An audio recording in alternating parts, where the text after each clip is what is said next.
오늘 이 거룩한 주일에 주의 전에 나오신 여러분들 위해 하나님의 크신 은혜와 복이 임하시기를 주님의 이름으로 축원합니다. 오늘 여러분과 함께 나눌 말씀은 하나님의 복이라는 제목으로 함께 은혜를 나누고자 합니다.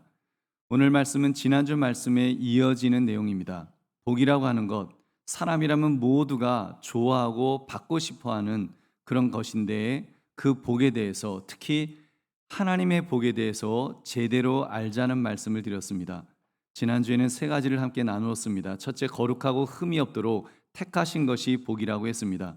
지옥 속에서 살아야 될 우리가 하나님의 속성 거룩을 공유하도록 만드셨다는 것입니다. 우리를 그렇게 따로 구별하셔서 그리스도와 함께 살도록, 그리고 나아가서는 하나님과 함께 살도록 그렇게 해주셨다고 했습니다. 그것이 복이라 그랬죠. 두 번째는 하나님의 자녀로 삼아주시는 것이 복이라고 했습니다. 전혀 예쁜 구석이라고 없는 우리를 사랑하셔서 자녀로 삼아주셨다니, 여러분, 이보다 더 큰 복이 무엇이 있겠습니까? 그리고 세 번째, 우리를 구속하시고 죄를 용서하신 것이 복이라고 했습니다. 그래서 죄사함을 받아서 죄악의 저주에서 벗어나 천국에서 사는 것 같은 그런 자유함을 누리도록 하셨다고 했습니다. 그리고 그 피는 죄를 씻으셨을 뿐만 아니라 그 피가 우리의 영에 뿌려져서 생명을 주셨다고 했습니다. 그 생명을 누리며 이 땅에서 천국을 맛보게 되었다는 것입니다. 여러분, 하나님의 복은 이렇게 엄청난 것입니다. 엄청난 복입니다. 이 엄청난 복에 이어서 그 대해서 이어지는 8절부터 14절을 통해서 우리 그 나머지 복을 좀 더 확인합시다. 여러분, 그러므로 참된 복, 하나님의 복을 살피심으로 은혜를 나누시기를 주님의 이름으로 축원합니다. 셋째에 이어서 네 번째, 지혜와 총명을 주신 것이 복입니다. 지혜와 총명을 주신 것. 여러분, 지혜는 그리스어로 소피아라는 단어인데 진리를 보고 아는 것을 의미합니다. 지혜는 무엇을 해야 할 바를 보고 아는 것을 가리킵니다. 지혜는 삶의 위대한 진리들을 알게 해줍니다. 지혜는 생과 사, 하나님과 사람, 시간과 영원, 선과 악, 즉 하나님과 우주의 깊은 것들과 관련된 문제들에 대한 답을 알도록 그렇게 해주는 것이 지혜입니다. 그렇기 때문에 이 지혜는 세상에서 얻을 수 있는 것이 아닙니다. 하나님에게서만 얻을 수 있습니다. 로마서 11장 33절 우리 같이 읽겠습니다. 깊도다 하나님의 지혜와 지식의 풍성하며 그의 판단은 헤아리지 못할 것이며 그의 길은 찾지 못할 것이로다. 아멘. 하나님의 지혜와 지식의 풍성함, 그것은 하나님에게 있는 것입니다. 그렇기 때문에 이 지혜는 예수 그리스도 안에서 풍성하게 발견할 수 있습니다. 우리 고린도서 1장 24절도 함께 읽겠습니다. 오직 부르심을 받은 자들에게는 유대인이나 헬라인이나 그리스도는 하나님의 능력이요 하나님의 지혜니라. 아멘. 여러분, 그리스도가 무엇이라고요? 하나님의 능력이요 지혜가 되신다 그랬습니다. 여러분, 이 지혜, 이 참된 지혜를 얻으려면 여러분, 우리 기도해야 합니다. 우리가 주님께, 주님 저에게 지혜를 주세요, 주님 저에게 지혜를 풍성하게 주옵소서, 우리가 간구하면 하나님은 우리에게 주십니다. 하나님께서 구하라고 하셨으니까요. 우리 야고보서 1장 5절 같이 읽겠습니다. 너희 중에 누구든지 지혜가 부족하거든 모든 사람에게 후히 주시고 꾸짖지 아니하시는 하나님께 구하라, 그리하면 주시리라. 아멘. 하나님께 지혜를 구하라고 했습니다. 구하면 꾸짖지 아니하시고 우리에게 풍성하게 주십니다. 여러분, 그 지혜를 누리시기를 주의 이름으로 축원합니다. 여러분, 그리고 이어서 총명에 대해서도, 총명은 그리스어로 프로네세이라는 단어입니다. 어떻게 진리를 사용하고 행해야 되는지 아는 것을 의미합니다. 즉 총명은 택해야 될 방도를 아는 것을 가리킵니다. 그렇기 때문에 총명은 이해력이요 통찰력이며 매일의 문제들을 해결하는 능력이라고 할 것입니다. 여러분, 이건 역시 누가 주십니까? 하나님이 주십니다. 잠언서 2장 6절 대저 여호와는 지혜를 주시며 지식과 명철을 그 입에서 내심이며. 아멘. 그리고 오늘 본문 에베소 1장 8절도 이는 그가 모든 지혜와 총명을 우리에게 넘치게 하사. 아멘. 그러니까 지혜와 총명은 누가 주신다는 것입니까? 하나님께서 주신다는 것입니다. 예수 그리스도를 통해 우리에게 주시는 줄 믿으시기 바랍니다. 우리 보배로운 성도들이요, 이 세상을 조금 살아보니까 정말 그런 것 같습니다. 여러분, 지금 이 시대 지혜와 총명 그리고 그 지식 이런 걸 생각해 보면 이 시대의 잘못은 지혜와 총명이 지식보다 더 큰 복이라는 사실을 잊어버리고 살아가는 것 같습니다. 여러분, 요즘은 저 사람은 참 총기가 있다, 지혜가 있다, 이런 말을 별로 안 사용합니다. 겨우 한다는 말이 연세 많으신 어르신을 보고서 저 어르신은 아직 총기가 남아있네, 뭐 이렇게 말합니다. 무슨 뜻입니까? 치매 안 걸렸다, 뭐 이 정도로 그 별 가치 없이 사용하는 단어가 어떤 지혜 또는 총명이라는 이런 단어, 그 가치가 폄훼되어 버렸다는 것입니다. 반면에 여러분, 지식의 가치는 얼마나 높아져만 가고 있는지요. 시험 잘 봐서 좋은 대학교 가고 시험 잘 봐서 대기업에 취직하면 최고라고 생각합니다. 최고의 복을 받은 것이라고 그렇게 간주합니다. 여러분, 과연 그럴까요? 정말로 지식이 최고일까요?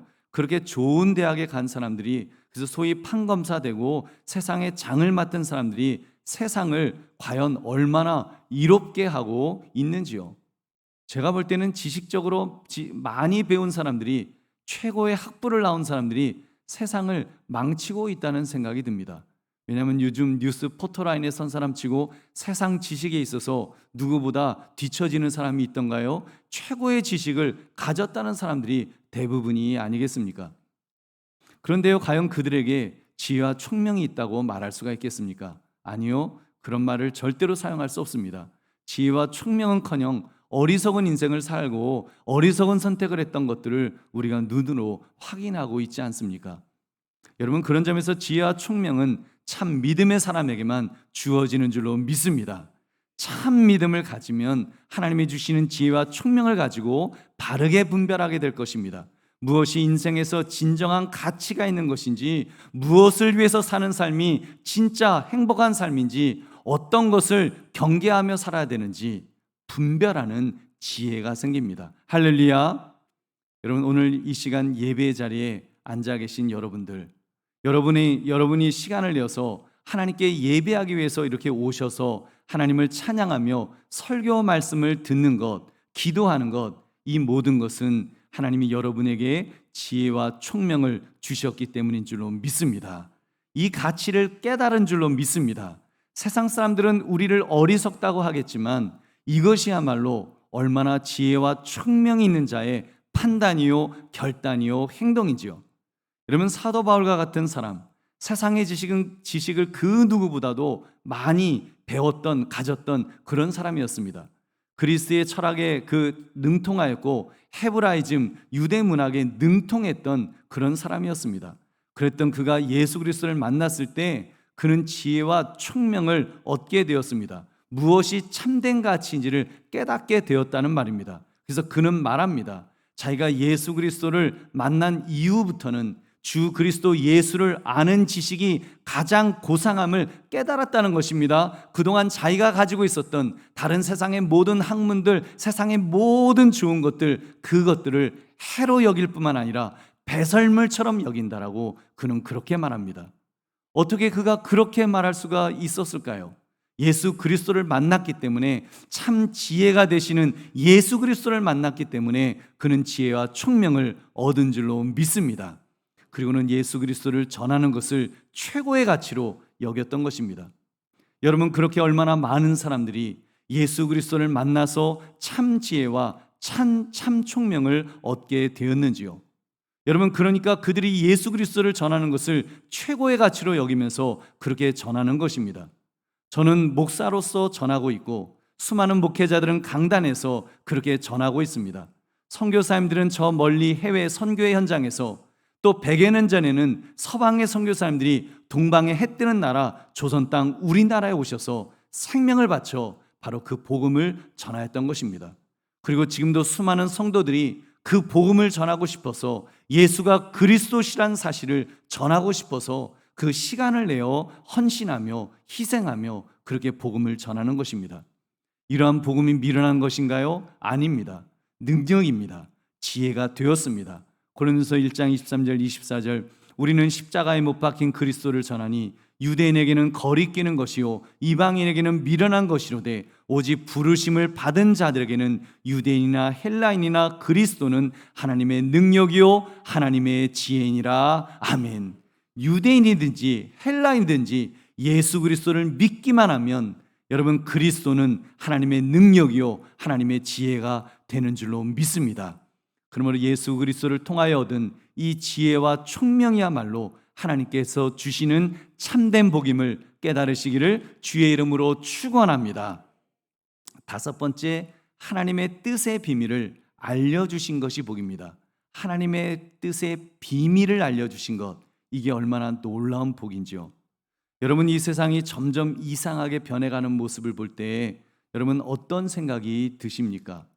묻지마 살인극이 벌어지고요, 정치인들의 비리 소식, 경제인들의 사기 소식, 자연환경의 파괴, 툭하면 지진이다, 산불이다, 태풍으로 사람들이 죽고 피해를 입는 장면을 여러분 뉴스를 통하여 보고 있습니다. 전쟁의 소식은 인간이 인간을 어떻게 저렇게 잔인하게 죽일 수 있나, 그런 막 몸서리가 쳐지는 그런 인간의 모습을 우리는 볼 수 있습니다. 여러분, 근데 우리가 사는 대한민국은 얼마나 사실 좋은 나라입니까? 누군가 쌀이 없어서 굶어 죽었다가는 아마 공무원은 무엇을 했느냐며 난리가 나는, 질타를 받는 그런 우리 대한민국에서 우리는 살고 있습니다. 심지어 경찰관이 외국인 노동자가 불법 체류했다고 만약에 요즘 같은 날씨에 떼약볕에 두세 시간만 길거리에 세워두기만 해도 아마 인권 침해로 난리가 날 것입니다. 여러분, 얼마나 좋은 대한민국에서 우리는 살고 있습니까? 그래서 우리는 위기를 잘 몰라요. 여러분, 한번 저 사진을 한번 보십시오. 여러분, 우리가 협력하고 있는 IT 난민 사역을 하시는 이승중 선교사님으로부터 기가 막힌 이야기를 들었습니다. 도미니카 난민 수용소가 있는 마을에서는 매일 저렇게 수백 명씩 잡아간다는 것입니다. 저분들이 범죄자가 아닙니다. 범죄를 한 사람들이 아니에요. IT에서 도저히 살 수가 없어서 이웃나라 도미니카로 도망 온 난민인데, 난민증이 없다고, 난민증을 못 받았다고 강제 추방당하는 사람들입니다. 새벽부터 잡혀 들어가서 앉을 공간이 없어서 하루 종일 서서 우리나라 최고로 더울 때보다 더 더운 날씨에 양철통이 햇볕에 펄펄 끓을 정도로 달궈진 속에서 물 한 병 없이 잡혀 있다는 것입니다. 너무 끔찍해서 차마 그 사진을 한번 영상 하나 더 보여주실래요?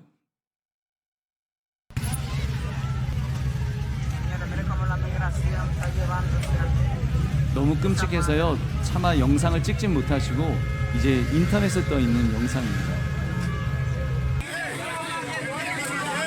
지금 저 안에 갇혀있는 엄마가 아이를 놓지 않으려고 창살로 손을 내밀어서 아이를 붙잡고 있는 거예요.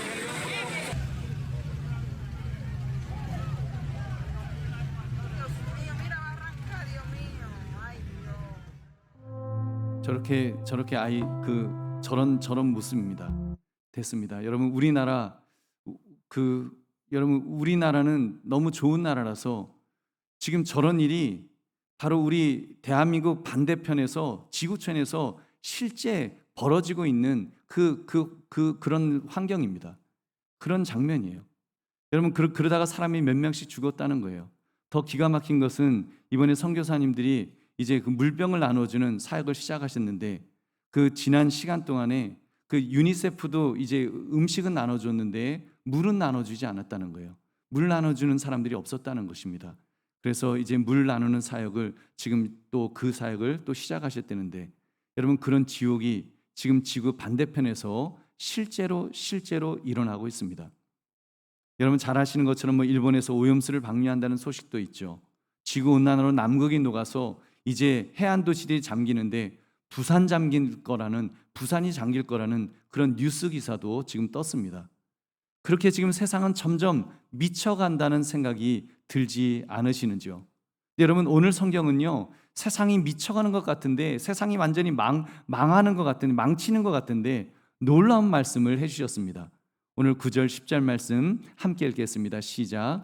그 뜻의 비밀을 우리에게 알리신 것이요 그의 기뻐하심을 따라 그리스도 안에서 때가 찬 경륜을 위하여 예정하신 것이니 하늘에 있는 것이나 땅에 있는 것이 다 그리스도 안에서 통일되게 하려 하심이라. 아멘.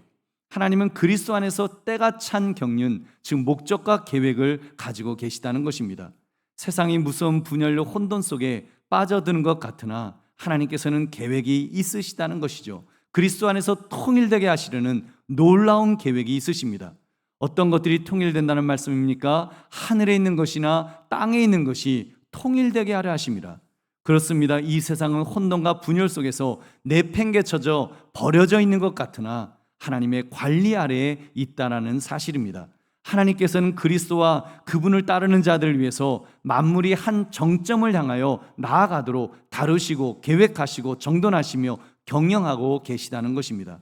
그 마지막 날이 되면 모든 부조화와 분열과 악은 그리스도 안에서 굴복되고 통일되게 될 줄로 믿습니다. 전 우주를 통하여 주님과 그분을 따르는 자들을 위해서 새롭고 완전하고 영원한 창조가 이루어질 것입니다. 새하늘과 새 땅이 임한다는 것입니다. 주님께서 천사들의 나팔 소리와 함께 재림하실 때는 온 우주 만물이 그리스도 안에서 통일되게 될 것입니다. 할렐루야. 여러분, 이것은 이 놀라운 사실이 사실은 비밀입니다. 비밀이에요. 우리 주 예수 그리스도를 모르는 사람들은 이 비밀을 알지 못합니다. 세상이 영원할 줄 알고 혹시 지구가 멸망을 하더라도 달이나 화성에 기지를 만들면 거기에 영원히 살 수 있을 것이라고 그렇게 착각하고 있습니다. 수많은 돈을, 천문학적인 돈을 쏟아붓고 있습니다. 천만의 말씀입니다. 그 아무 소용없는 짓입니다. 이 우주가 분명한 질서 속에 움직여지듯이 이 세상은 통일되게 하시는 하나님의 뜻에 의하여 그 목적을 이룰 것입니다. 이 세상은 부조와 분열과 악으로 버려져 있지 않고, 여러분 그렇게 되어 있는 것 같지만 그러지 않고 통일되게 하시는 하나님의 뜻이 이루어질 줄 믿으시기 바랍니다. 그리고 가장 중요한 것은 이 놀라운 비밀을 하나님은 우리 믿음의 사람에게 알려주셨습니다. 여러분, 이것이 얼마나 놀라운 큰 복인지요. 여러분, 비밀은 어떤 사람에게 알려줍니까? 이거 비밀인데 내가 너에게만 알려주는 거야. 그게 무슨 말이에요? 친하다는 거잖아요. 친한 사람에게, 소중한 사람에게, 가치 있는 사람에게 여러분 알려주는 것이 비밀입니다. 하나님은 우리를 지난주 거룩하고 흠이 없게 만드셨다고 했죠. 에베소 1장 4절 보면 곧 창세전에 그리스도 안에서 우리를 택하사 우리로 하나님 안에서 그 앞에 거룩하고 흠이 없게 하시려고, 하나님은 우리를 특별한 사람, 하나님의 특별한 사람, 구별된 사람으로 특별한 일을 감당할 자로 그렇게 만들어 주신 줄로 믿습니다. 그래서 우리에게 비밀을 알려주셨습니다. 왜요? 우리로 하여금 이 비밀을 알게 하실 뿐만 아니라 알리는 역할을 하라고 만드신 것입니다. 이 비밀, 이 온 우주를 통일되게 하시는 주체, 그 머리 되시는 예수 그리스도이시기 때문에 그분을 알리라는 것입니다. 어떻게 해요? 교회를 세워서 그리스도는 교회의 머리가 되시고 우리는 몸이 되어서 그리스도를 알리는 것입니다. 여러분, 이런 점에서 교회는 화목과 평화를 알리기 위한 그리스도의 전초기지입니다. 그리고 세상에서 머리 대신 그리스도를 나타내는 몸의 역할을 하는 존재입니다. 그래서 우리는 교회 안에서 두 가지 사명을 반드시 감당해야 합니다. 하나는 통일되게 하시는 그리스도를 세상에 알리는 바로 그 역할입니다. 예수가 그리스도시다, 그가 구원자이시다, 그가 해결자이시다, 그가 알파와 오메가로서 그가 구원자를 우리에게 보내셨다는 이 복음의 말씀을 전하는 것입니다. 그래서 수많은 전도자들이 복음을 전하고 있습니다. 그리고 또 하나는 교회가 지상에서 화목을 실천하는 것입니다. 교회 안에서는 세상의 분열, 세상의 혼돈, 세상의 악이 없어야 됩니다. 적어도 교회는 세상과는 다른 세상을, 거룩한 세상을 그리스도께서 만들어 가신다는 사실을 삶을 통해서 보여주어야 합니다. 최소한 예고편이라도 제대로 플레이를 해줘야 되지 않겠습니까? 절망 속에 빠져 있는 사람들에게, 사람들은 지옥에 빠졌다고, 더 이상 소망이 없다고, 정말 어디에도 빛이 보이지 않는다고 아우성을 치고 있는데, 탄식하고 포기하려고 할 때 빛이 여기 있습니다. 통일되게 하시는 그리스도가 여기 계십니다. 우리가 그분을 믿고 그 빛 속으로 우리도 살게 되었습니다라고, 우리가 경험한 예수 그리스도, 우리가 경험한 그리스도의 피의 생명, 우리가 경험한 이 구원의 소식을 바로 그분들에게 보여주는 것입니다. 그 길이요 진리요 생명이신 그것을 깨달은 자로서 그것을 보여줘야 됩니다. 말만이 아니라 행동으로 보여줘야 될 줄로 믿습니다. 여러분, 그러니까 교회는 세상과는 구별된 곳이 되어야 합니다. 교회는 세상과는 다른 원리로 운영되어야 합니다. 영리를 목적으로 하는 것이 아니라 때로는 오른밤을 때리면 왼밤을 돌려댈 정도로 그런 희생하는 모습이 교회에 있어야 됩니다. 여러분, 한국 교회도 선교사님들이 그런 교회를 세워갔기 때문에 여러분 소망을 보았습니다. 조선 땅에 정말 아무런 소망이 없을 때, 절망이, 악이, 퇴폐가 정말 그 양반과 쌍놈으로 그런 불공정과 불공평이 있던 그런 세상, 정말 저주가 판을 치고 있던 그 세상에서 백성들이 아우성치고 있었을 때 여러분 선교사님들이 오셔서 소망을 보여주었던 것입니다. 그렇게 기독교 역사에서 유례가 없는 부흥이 한국교회에서 일어났습니다. 그리고 한반도 역사 속에 유례가 없는 복을 받은 나라가 지금 된 것이 아닙니까? 여러분, 사실 이렇게 역사를 보면 미국이 도와서 잘된 나라가 별로 없다고 합니다. 근데 유일하게 잘된 나라가 대한민국이라는 그런 이야기를 듣습니다. 왜 그럴까를 보면 여러분, 정말 그 세계에서 제일 큰 교회가 여러분 있는 나라가 어디예요? 대한민국입니다. 여러분, 정말 기독교가 이렇게 발전한 나라가 없지요. 구호받는 나라에서 구호를 주는 나라가 되었고, 선교사를 받는 나라에서 선교사를 파송하는 나라가 아직은 미국한테 밀려서 선교 2위국이지만 앞으로 1위국이 될 줄로 믿습니다. 여러분, 그러면 정말 하나님께서 놀라운 복을 우리에게 더 많이 사명으로 부어 주실 것입니다. 우리 사랑하는 성도들이여, 지혜와 명철은 바로 이것입니다. 이 비밀을 깨닫는 것, 하늘의 비밀, 하나님의 비밀을 깨닫는 것이 참 지혜를 가지고 세상을 살아가는 그런 모습인 것입니다. 나 혼자 잘 먹고 잘 사는 것이 아니라 놀라운 하나님의 비밀을 깨닫고 그 비밀을 수행하는 자로 살아가는 삶 말입니다. 우리 교회만 잘 먹고 잘 사는 것이 아니라 하나님의 나라를 위해서 정말 그 비밀을 수행하는 교회, 여러분, 이보다 더 가치 있는 그런 인생, 가치 있는 교회가 무엇이 있겠습니까? 여러분, 한강교회는 그 길을 갈 것입니다. 깨어있는 교회가 되어서 이미 깨어서 앞서가는 교회들과 함께 그 길을 갈 것입니다. 지혜와 총명이 있는 교회가 되어서 이미 지혜와 총명을 가지고 앞서가는 교회들과 함께 그 길을 함께 갈 것입니다. 여러분, 우리도 함께 갑시다. 지혜와 총명을 가지고 비밀을 맡은 자로서 그 길을 갑시다. 그렇게 할 때 하나님께서 더 놀라운 비밀의 경륜을 우리에게 보여주실 줄로 믿습니다. 그러면 하나님의 비밀을 맡은 자로서 더욱 하나님의 복을 풍성히 누리시기를 주님의 이름으로 축원합니다. 여섯째, 기업을 주신 것이 복입니다. 기업을 주신 것. 여러분, 우리가 기업을 생각하면 우리 흔히 이런 기대가 있지 않는가요? 하나님께서 뭘 좀 떼어주시지 않겠나? 달란트를 주시든지 고을을 주시든지 우리를 왕노릇하게 하신다고 하셨으니까 그럼 나라를 하나 떼어주시겠나? 그렇게 좀 하나님의 주머니로부터 무언가 나올 것을 기대하는, 여러분, 그래서 하나님의 손만 바라보는 그런 좀 기업을 생각하면 그런 어떤 태도가 있지 않는지요? 근데 오늘 말씀을 한번 읽어보십시오. 우리 11절 12절 함께 읽겠습니다. 모든 일을 그의 뜻의 결정대로 일하시는 이의 계획을 따라 우리가 예정을 입어 그 안에서 기업이 되었으니 이는 우리가 그리스도 안에서 처음부터 바라던 그의 영광의 찬송이 되게 하려 하심이라. 아멘. 저는 이 말씀을 읽으면서 이렇게 너무 흥분되게 좋았습니다. 그것은 바로 이 구절 때문입니다. 우리가 예정을 입어 그 안에서 기업이 되었으니, 기업을 얻는 것이 아니라 무엇이라고요? 우리가 기업이 되었다는 것입니다. 여러분, 누구 안에 있으면요? 예수 그리스도 안에 있으면 하나님의 기업이 된 것입니다. 여러분, 한번 생각해 보세요. 맨날 말썽만 부리는 그런 자식이 부자 아버지에게 무언가를 기대를 합니다. 그래도 아버지인데 그래도 강남에 있는 빌딩 하나는 나한테 떼어주시겠지? 근데 아버지가 말씀합니다. 아들아, 너가 나의 기업이란다. 여러분, 그게 무슨 말이에요? 그 아버지가 소유하고 있는 모든 기업들이 그 아들을 위해서 있다는 것입니다. 아버지에게 아들이 최고의 가치라는 그런 이야기입니다. 혹여라도 아들이 육에 대해서 몸값을 요구할 때 정말 아버지 소유를 모두 요구하더라도 그걸 다 줘서라도 사오겠다고, 구해오겠다고, 그만큼 너가 가치 있는 존재라고 그렇게 말하는 것이죠. 여러분, 이 비슷한 원리를 사실은 교회 건축 때도 우리가 경험할 수 있습니다. 교회 건축할 때 우리는 교회 건물이 교회인 줄로 착각할 때가 있습니다.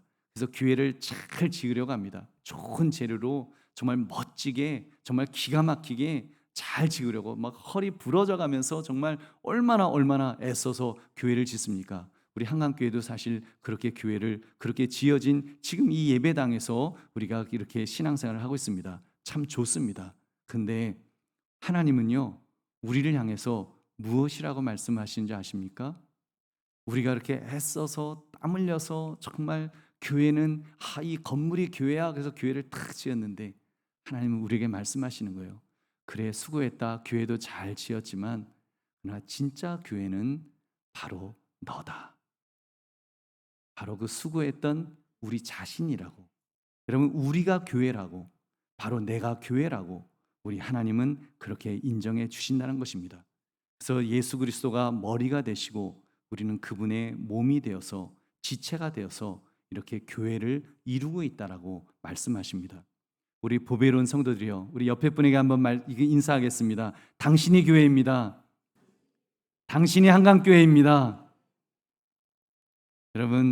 여러분이 멸류관에 박힌 보석처럼 보배로우신 이유는 바로 이것 때문입니다. 여러분이 하나님의 기업이 되시기 때문에, 여러분이 하나님의 교회가 되시기 때문에 우리 주 예수 그리스도께서 자신의 생명을 바쳐 피값으로 여러분 교회를 세우셨다는 것은, 교회를 사셨다는 것은 바로 우리를 사신 것을 의미하는 것입니다. 하나님의 아들이 그 생명을 바쳐서 바로 나를 사셨다고 하는 것, 여러분 나를 교회로 세우셨다고 하는 것, 이것보다 더 큰 정말 복이 무엇이 있겠습니까? 여러분 생명은 생명으로, 피는 피로 갚아야 합니다. 예수의 그 피가 우리가 저지른 모든 죄를 깨끗하게 씻어 주셨습니다. 흠없고 거룩한 자로 만들어 주신 줄로 믿습니다. 그리고 그뿐만 아니라 그 피가 우리의 영혼에 뿌려졌습니다. 그 피에는 생명이 있다고 했습니다. 예수 그리스도의 생명 말입니다. 그러므로 우리의 영 안에, 새 사람 안에는 그리스도의 피가 지금 흐르고 있습니다. 생명이 흐르고 있습니다. 그 생명의 피가 우리를 살려주실 줄로 믿습니다. 육의 피는 결국 죽음을 향해 가는 피이지만 그리스도의 피는 우리를 살리시는 피인 줄로 믿습니다. 생명이 있는 피이기 때문에 여러분 우리를 살려주시는데, 우리 어르신들 나이 먹어도 괜찮습니다. 연세 많으시어도 괜찮습니다. 저도 이제 나이를 용서하시고 들으십시오. 이제 나이를 먹어가고 있는데 우리 어머니 보니까 이제 눈치 보시는 것 같아요. 너무 오래 사셔서 내가 너무 오래 살아서 좀 그렇다, 이제 90을 바라보는데 이러다 100살까지 가면 어떻게 하지 이러시면서 좀 걱정하시는 것 같아요. 여러분 걱정하시지 마십시오. 성경이 말씀합니다. 우리 고린도서 4장 16절 같이 읽겠습니다. 시작. 그러므로 우리가 낙심하지 아니하노니 우리의 겉사람은 낡아지나 우리의 속사람은 날로 새로워지도다. 아멘. 여러분 저와 여러분은 그리스도 안에서 점점 새로워지고 있습니다. 점점 새로워질 것입니다. 우리 한번 이렇게 자신에게 말하겠습니다. 나의 속사람은 청춘이다. 속사람은 청춘이다. 여러분 우리의 속사람은 청춘인 줄로 믿습니다. 예수 그리스도의 생명의 피가, 그 생명이 우리를 새롭게 해주시기 때문입니다. 여러분 이것이 그 얼마나 놀라운 복인지요. 그러므로 기업을 주신 하나님의 복, 아니 나를 기업으로 만드셨다는 이 놀라운 하나님의 복에, 그리고 생명을 주시는 이 복에 감사하시기를 주의 이름으로 축원합니다. 일곱째, 성령으로 인쳐주신 것이 복입니다. 지금까지 6가지의 놀라운 복을 말씀드렸습니다. 첫째, 거룩하고 흠이 없도록. 둘째, 하나님의 자녀로 받아들이시는 복을 주셨습니다. 셋째, 우리를 구속하시고 용서해 주시는 복이라고 했습니다. 넷째, 지혜와 총명을 주신 것이 복이라고 했습니다. 다섯째, 하나님의 뜻의 비밀을 알려주셨다고 했습니다. 여섯째, 기업을 주셨는데 우리 자신을 기업이 되게 주셨다고 했습니다. 이 모든 복을 인하여 이제는 그리스도의 영광을 찬송하게 하려고 인쳐 주셨다고 했습니다. 누구를 통해서요? 성령으로 인쳐 주셨습니다. 우리 13절 14절 함께 읽겠습니다. 그 안에서 너희도 진리의 말씀 곧 너희의 구원의 복음을 듣고 그 안에서 또한 믿어 약속의 성령으로 인치심을 받았으니 이는 우리 기업의 보증이 되사 그 얻으신 것을 속량하시고 그의 영광을 찬송하게 하려 하심이라. 아멘. 이 구원의 완전한 확신을 위하여 성령님을 보내주셨습니다. 그의 역할은 인치심이라고 했습니다. 인치심이란 소유권을 확인하는 절차를 가리키죠. 가축들로 말하면요, 이렇게 불인두로 지져서 표식을 해주는 바로 그것을 가리킵니다. 유대인에게는 할례 의식을 통해서, 우리 예수 믿는 사람들에게는 세례를 통해서 여러분 우리에게 주어진 것입니다. 그리고 그런 세례 이전에 이미 우리 안에 성령님이 내주하시면서 그 역사하십니다. 불세례를 우리 속에 이미 주셨습니다. 그렇기 때문에 어느 날 나도 모르게 하나님을 향해서 아바, 아버지라고 이렇게 이 말이 자연스럽게 터져 나온 것입니다. 여러분, 이것은요 정말 얼마나 놀라운 복인지요. 우리 갈라디아서 4장 6절 같이 읽겠습니다. 너희가 아들임으로, 갈라디아서 4장 6절 없어요? 제가 읽겠습니다. 너희가 아들임으로 하나님이 그 아들의 영을 우리 마음 가운데 보내사 아빠, 아버지라 부르게 하셨느니라. 아멘. 우리를 누구라고요? 아들임으로, 아니 아들과 딸임으로. 여러분, 그러니까 우리가 하나님의 기업이라는 바로 말씀인 것입니다.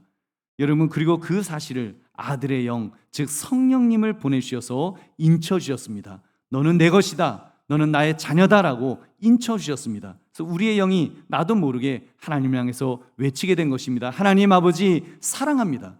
여러분, 우주 만물을 창조하신 하나님을 향해서 하나님 아버지 사랑합니다라고, 아버지 사랑합니다라고 고백할 수 있는 것은 여러분, 내 안에 계신 성령 하나님께서 인쳐 주셨기 때문인 줄로 믿습니다. 이미 불세례가 우리에게 임하였기 때문에 여러분, 우리가 감히 그렇게 말할 수 있습니다. 과거에는 마귀의 자녀였는데, 마귀에게 종노릇 됐었는데 하나님을 향해 아버지라고 부르게 되었다는 것, 여러분, 이것이야말로 가장 큰 복인 줄 믿으시기 바랍니다. 여러분, 그 복을 충만하게 누리시기를 주의 이름으로 축원합니다. 이제 말씀을 맺습니다. 하나님의 복, 이 복이 최고의 복입니다. 다소 복잡합니다만 말씀을 통해 영적 비밀이 여러분에게 제대로 전달된 줄로 믿습니다. 그리고 성령 하나님께서 우리 마음에 인쳐 주셨습니다. 그런 거룩하고 흠이 없게 될 것입니다. 하나님의 자녀가 이미 되었습니다.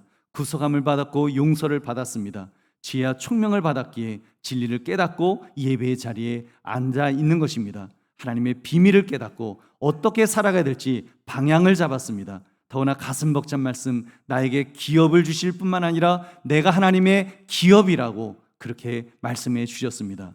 이 모든 것 성령 하나님께서 인쳐 주시기 때문인 것입니다.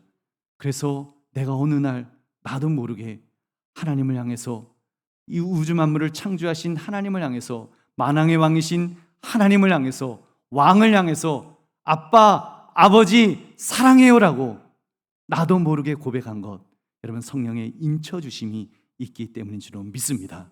그렇다면 이제는 여러분, 정말 내가 지금 죽어서 천국 갈 뿐만 아니라 이 땅에서 천국의 백성으로서 어떻게 살아가야 될지 깨달으며 이 구원을 누립시다.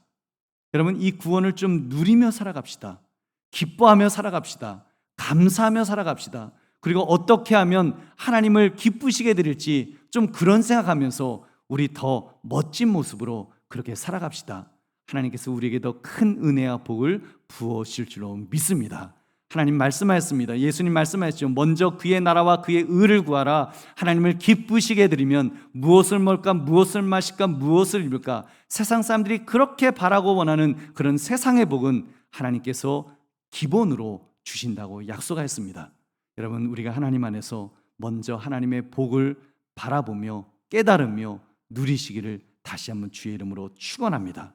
그러므로 하나님의 복이 진정한 복임을 깨달아서 그 복을 받아 충만하게 누리시기를 다시 한번 주의 이름으로 축원합니다. 우리 함께 기도하겠습니다. 오늘 말씀 생각하시면서 하나님, 이 복을 받아 누리게 하옵소서. 하나님의 복을 가장 큰 복으로 깨달아서 정말 기뻐하며 감사하며 그렇게 살게 해달라고 우리 주여 한번 외치고 기도하겠습니다. 주여!